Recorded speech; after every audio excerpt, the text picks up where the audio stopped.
Bullet testing 348 part 2.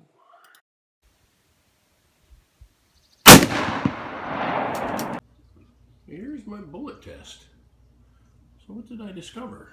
Well, there's only 3 bullets that did a good job at low speeds between 1700 and 1800. There were 200 FTX, did a pretty good job. There's the wound at 6 inches at 2350, and there's the wound at about 1800.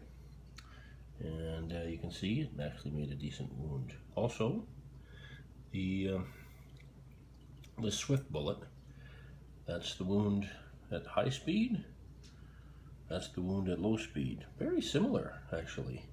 It gave a good moderate kind of account of itself no matter how fast it was going.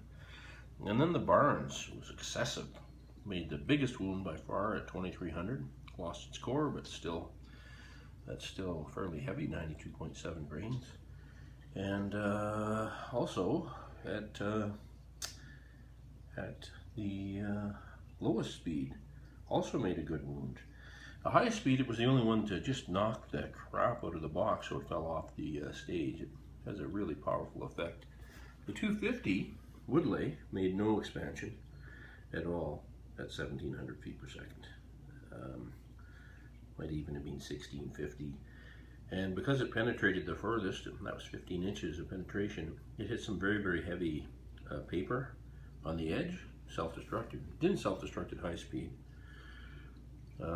Sometimes because you start these lower, they're not twisting very fast, so you actually get worse performance than if you shoot them at long range.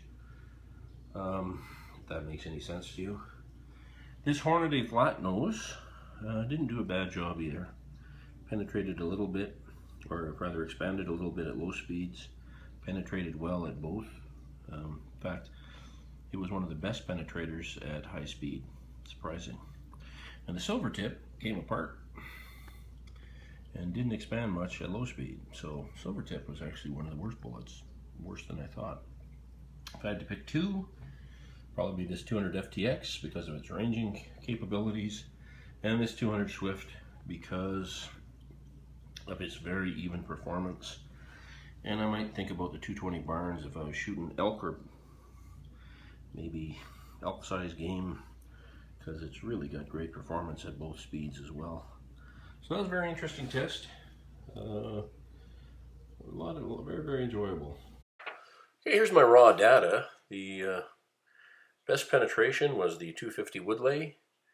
The best weight retention was the 200 A-frame, and the best expansion was the 220 grain Barnes Original, with almost 65 caliber average with both speeds. So pretty interesting test. The 200 Hornady Flex Tip was not as explosive as I thought it would be. It had fairly good weight retention with just over 60% weight retention. The interlock seemed to work pretty well. It did expand at low speed, but not as well as I thought it was going to. But it hung together better at high speed than I thought it would. So it's a good bullet, not great. 200 flat nose actually worked out better than I thought it would be. It actually expanded better at low speed than the Flex Tip did. High speed, it just barely hung together. It did penetrate pretty well. It penetrated better than the Flex Tip and was actually in the top 3 of penetration of the bullets I tested. The 200 Silvertip, it was explosive at close range, gave the least penetration. However, it didn't expand that well at long range. I think I'll give this bullet a miss. It's a fair bullet, but nothing terribly special about it. This 200 grain Swift A-frame was a revelation. The bonded core hung together at the part. The actual partition worked really well. Had wonderful weight retention with an average of over 87%. Penetrated about the same at high speed and low speed. Expanded well at low speed. Nothing you can say wrong with that. The 220 grain Barnes Original, that soft lead core and the soft copper really expanded well. It hung together till the very end of travel, and it really made the best wound channels in the first 7 inches where I used the wet newsprint. Really exceptional expansion and damage to the tissue.